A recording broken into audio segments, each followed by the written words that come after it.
Not every photographic situation you walk into gives you the ability to get the perfect exposure every single time.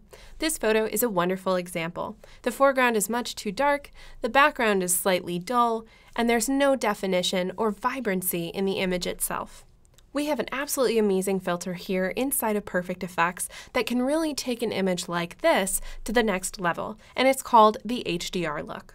You'll find it on the left-hand side in your filters library, and as you can see, you've got many different filter presets that you can choose from.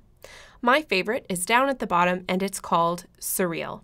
I'll click once to apply it, and as you can see, we're already getting to a much better place with our photo. In the Filter Options pane on the right-hand side, there are tons of different sliders that we can adjust.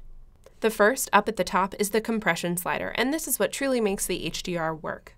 It compresses the tonal scale of your image closer and closer to the center. It takes your highlights and makes them darker and your shadows lighter. If I take the compression slider and I move it back to the left, you'll see we get closer to our original image. Darker in the foreground, brighter in the background.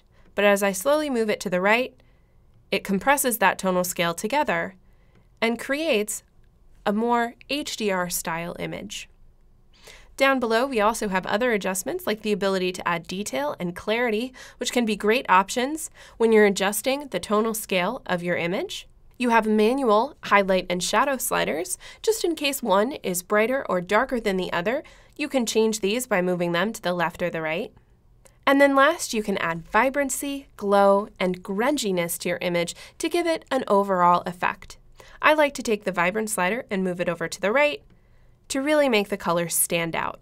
But you can also go in and add a soft glow to the photo, as well as a deep, dark, gritty grunginess. I'll go ahead and move the grunge and the glow back down to 0 so that we can take a look at our before and our after. Our original image was flat. We didn't have a good exposure, nor did we have definition or good saturation in any of our colors.